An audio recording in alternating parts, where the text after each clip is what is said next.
Na hii ni ntechsolution. Mimi naitwa Ndolimana Matias Buyogera, na leo nataka niwajuze jambo moja, jinsi ya kujua compressor nzima na compressor mbovu. Hapo unavyoona hii compressor hii ni mbovu na hii compressor ni nzima. Kadi yetu ya kuwasha compressor ni hii hapa inverter, na hii ndo kadi ya kusupply feni motor ndani pamoja na taa. Sasa cha kwanza, ili kujiridhisha, unapaswa kupima sensor, unapaswa kupima feni motor kama ziko sawa, na hakikisha umeme unafika proper kwenye hizi kadi zote mbili, hakikisha zinapata moto, zinapata power maana yake. Sasa ili kujua kama compressor ni mbovu, hii socket kubwa kwenye hii taa LED itablinki mara 11. Na hii socket ndogo hii taa yake itablinki mara 3. Na hii utaona tu baada ya kuzipa pale zote, baada ya sekunde kadhaa tu hayo matokeo utayapata. Hapo utakuwa umejiridhisha kabisa kwa majibu sahihi kwamba compressor yako ni nzima au la.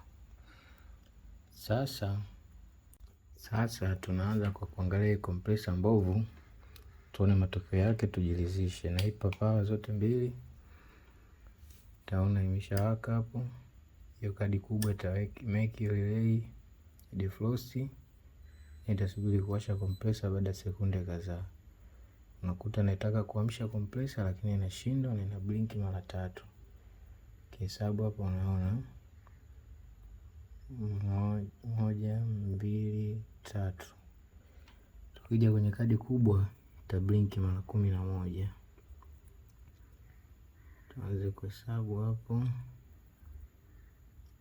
1 2 3 4 5 6 7 8 9 10 11. 1 2 3 4 5 6 7 8 9 10 11. 1 2 3 4 5 6 7 8 9 10 11. Na huko naona 1 2 3. Hapa tunakuwa tumejiridhisha hii compressor ni mbovu.